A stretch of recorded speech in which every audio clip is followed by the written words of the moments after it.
what I find hosting floats is when people, cause essentially a float is really just the best shortcut into deep states of meditation. Like it kind of controls the environment so people can kind of gently find themselves into that deep, intimate connection with themselves. A float is a micro version of what the world is forced to face right now. Exactly. But when people are going into those spaces, for me at least, I find 90% of my experiences are very uplifting. There's euphoric, there's like a blissful, there's an uplifting experience when I go into the depths of that. But a small part of the time is when I'm pushing into very vulnerable spots or spaces that I haven't explored in a long time or things that I've pushed away. And so when people start to explore that 10% that isn't so fun in the meditation practice, usually when we're first exposed to those vulnerable moments, we'll either take the invitation and actually dive deeper into it, to explore, to heal it, to release it, to whatever, or we'll go, screw this, this was terrible, I don't want to do that again, and they actually run further away from doing it. So what would you say to someone to help them understand that when you're in that space, you need to just accept what it is and know that it's not to your detriment to be experiencing that. It's for your benefit, even if it is absolutely terrible to be going. It is uncomfortable at best. Yeah. So there are only two people who will naturally push into the experience. Not two people, but two kinds of people. Category one is masochists who actually think they deserve the hurt. So they'll lean into it because they think they deserve to have an uncomfortable experience. And the other type is desperate. Those who feel like they have no other option, but they have to finally face it. And so with the exception of those individuals who are going to do it because they feel like they have no other option, for the rest of the people who don't fall in either of those categories, but they have an opportunity, just be gentle with themselves. My way of doing things is more digestible quantities. I don't think that people need to traumatize themselves in the healing process, which a lot of psychology, that's how it works. You actually re-traumatize yourself in order to get past it. A lot of the common techniques are done that way, and I don't think that's the only way. Trauma and drama, only ways we think that we can learn or heal. I believe that there's always a gentler way, and that we can choose what we want and move towards that thing. So when you have a goal and you want to move either towards that goal or you want to complete some form of a healing, if you have a very clear intention or motivation for something, it is a lot easier to remind yourself why you're doing it and to keep it gentle on yourself. If you're doing it because you feel like you have to, then you're going to be rough with yourself. You're not going to be gentle with yourself. And so when you're being gentle with yourself, sometimes it's just a matter of glimpse it. And so that's stage one, is just glimpse it. Let yourself see what it is there is to deal with, but don't engage with it yet because you're not equipped yet. And then allow the equipment to start showing up. Allow the teachings to start showing up. Allow the techniques to start showing up. Because they will come to you. And when you go, oh, that could be helpful in figuring out that, you kind of collect your toolbox and off you go on your adventure. And I really do believe that everything is an adventure and we need to play with it and we need to delight in the experience. Because if that is the tone of the world that we want to be living in, then our process in getting there needs to be done in that tone. And so right from the get-go, we need to make that a priority. What is the tone that you want to be living your experience? And therefore, that is also the tone that you need to be treating yourself with so that you become acclimatized to it and you eventually learn to respect yourself enough to command it, not demand, but command it. When someone is commanding, they show up in the room and others go, okay, that's a thing. That's how it needs to be. I like that. When someone is demanding, everyone fights back. So when you say the tone of which you kind of go on this exploration, a lot of the tone that people start off from is a place of basically bettering themselves to other people. It's not a tone, that's a motivation. Would it not be the same thing? No.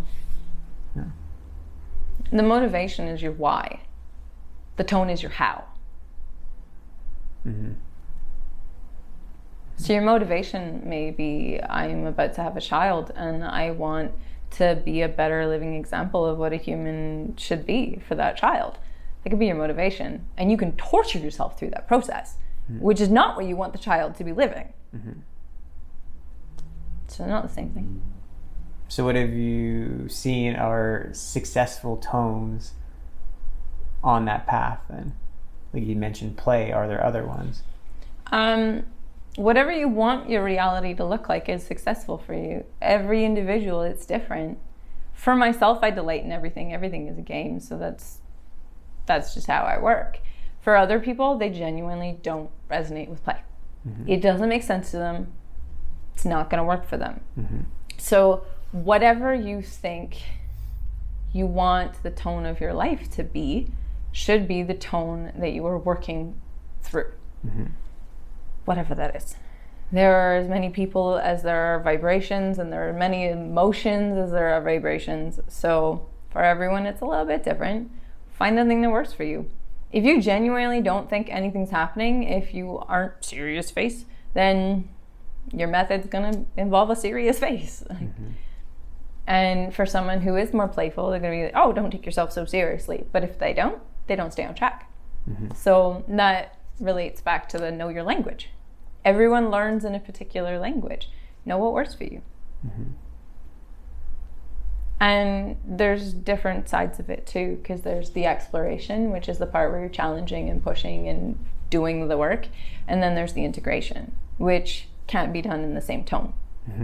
So when people start these journeys, and I know I'm guilty of it too, we get glimpses or we get nuggets of progress, and we delight in that progress, and we want more, we want to keep going, we want to keep pushing. But that is also not sustainable. You need time to integrate that.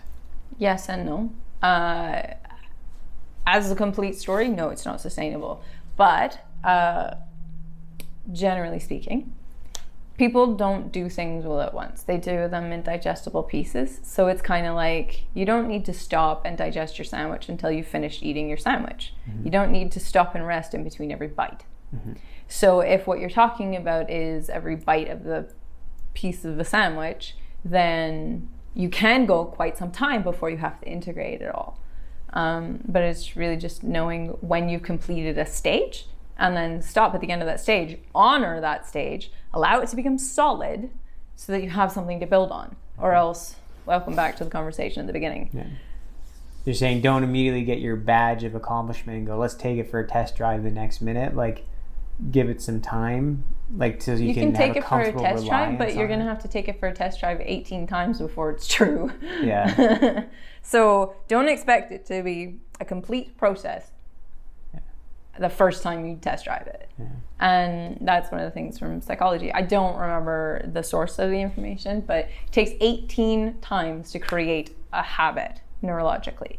And so when you want to change a habit, you have to do something consistently 18 times in that new way before it actually becomes memory. And so it's the same thing for psycho-spiritual or emotional work, that you're trying to change a habit, you're trying to change a pattern or a belief system. You're going to have to prove that to yourself at least 18 times before it becomes habit, before it becomes reliable.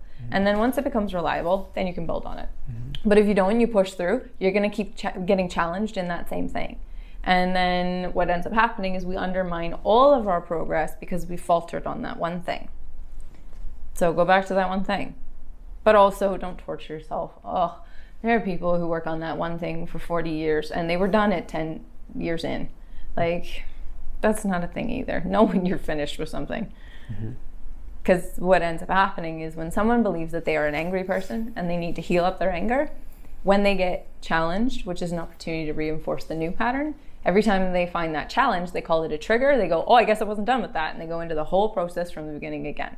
What ends up happening eventually is it's not a habit or a state of anger, it's a witnessing of anger that the person then owns. And what they end up doing is they start resourcing that angry energy from their environment and trying to use themselves to heal up an angry environment. It wasn't even theirs anymore. And then they just self-identify with anger. But it's their ministry not their hiccup anymore. I couldn't think of an English word, so I went with hiccup.